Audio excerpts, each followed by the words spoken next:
Hi guys! Welcome back to Mami Cat's Cooking Channel. Today ay gagawa tayo ng 1 ingredient ice candy.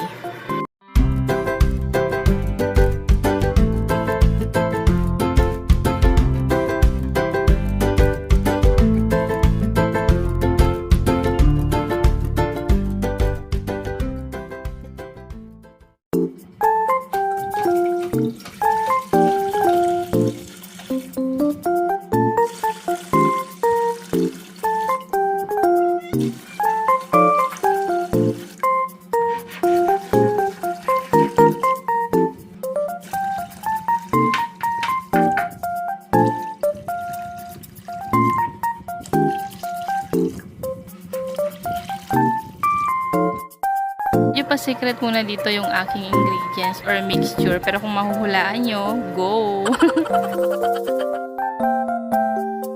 Dahan-dahan lang yung pagbuhos natin ng mixture para mas madali siyang matunaw.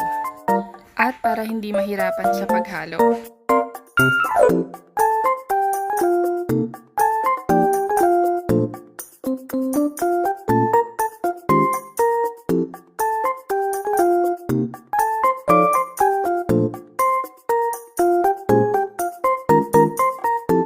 Ang kagandahan po sa mixture na to ay hindi na kailangang lutuin o isa lang sa apoy. Ihalo mo lang sa tubig at haluin, matutunaw na. Parang ako, titigan mo lang, alams na.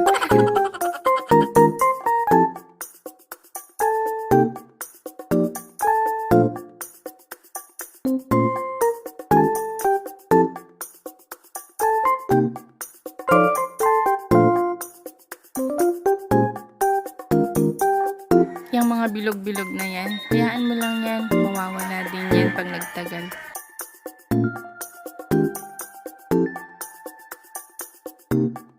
O, diba? Sabi ko sa'yo kikinis din yan. After nating haluin ay magpa-plastic na tayo. Yung sukat po ng plastic ay depende po sa inyo Pero ako, gusto ko yung ganitong kataba lang. Sakto lang yan. Gagamit din ako dito ng 1/4 cup para pare-parehas yung haba nila.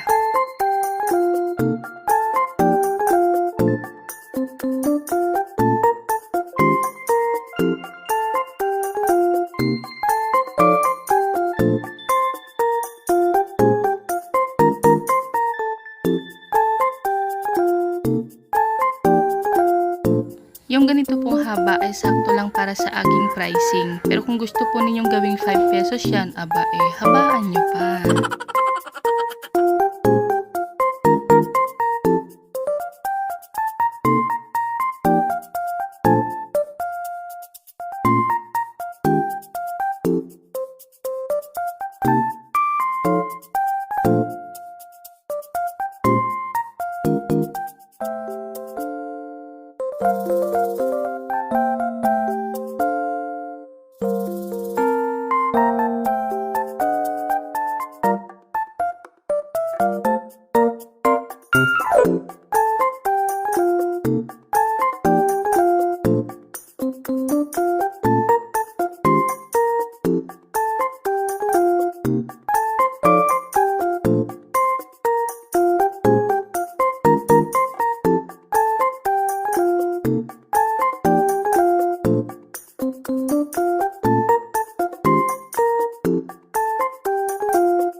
So ito yung first batch.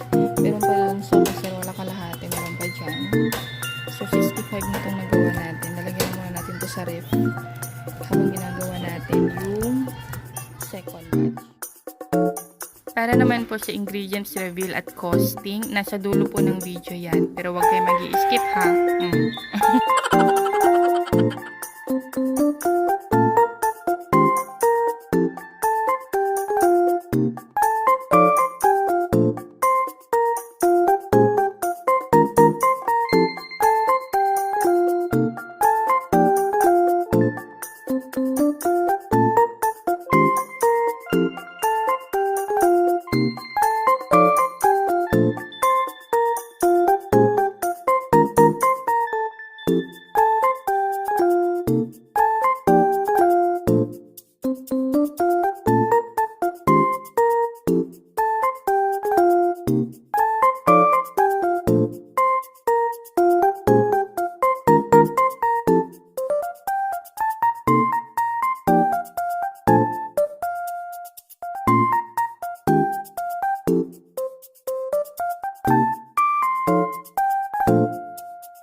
Okay,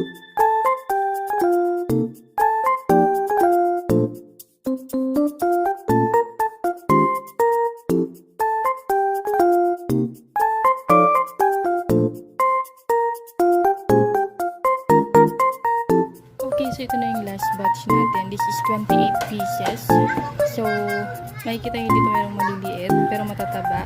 Kasi ito ay 1 and 3/4 by 10. Ito ay 1 and 1/2 by 10. Pero parehas lang sila ng sukat ng laman. 1/4 cup. So, ayan. Ipalabayin na muna natin. Ito na po yung ginamit kong mixture. O, diba? Okay, so ito na lahat yung ating nagawa. Meron tayong 158 pieces.